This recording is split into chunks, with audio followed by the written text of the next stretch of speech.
বন্ধুরা, যারা পোলট্রি ফার্মিংয়ের সঙ্গে যুক্ত আছেন বা যারা বাড়িতে হাঁস মুরগি বা টার্কি বা ব্রয়লার এগুলির ফার্মিং করেন বা গরু ছাগল বা ভেড়া এগুলির ফার্মিং করেন, তারা কিন্তু একটা সমস্যা সবসময়ই ফেস করেন। সেটা কি, যে হঠাৎ দেখবেন আপনার ফার্মের মুরগিগুলি বা আপনার যে ফার্ম ছাগল হোক বা গরু হোক, দেখবেন খাবার খাচ্ছে না বা পেট ফুলে আছে বা হজম হচ্ছে না। তখন কিন্তু কি করবেন সেটা আপনি জানেন যে কোনো ওষুধ ব্যবহার করতে হবে যাতে হজম বা ডাইজেশনটা হয়ে যায়, বা পেট যে ফুলে আছে বা ব্লোটিং হচ্ছে সেটা যাতে ঠিক হয়ে যায়।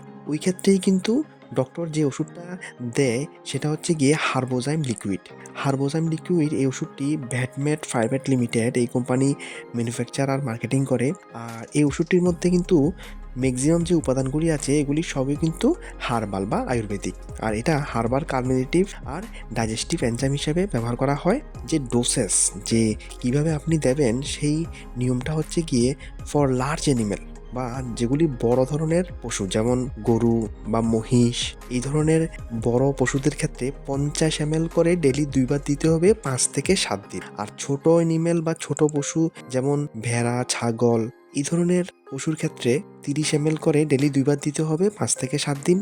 আর পোলট্রি 100 মুরগির জন্য 5 থেকে 7 দিন দিতে হবে ড্রিঙ্কিং ওয়াটার বা জলের সঙ্গে। ছোট বাচ্চার ক্ষেত্রে 5 ml করে ডেলি 2 বার।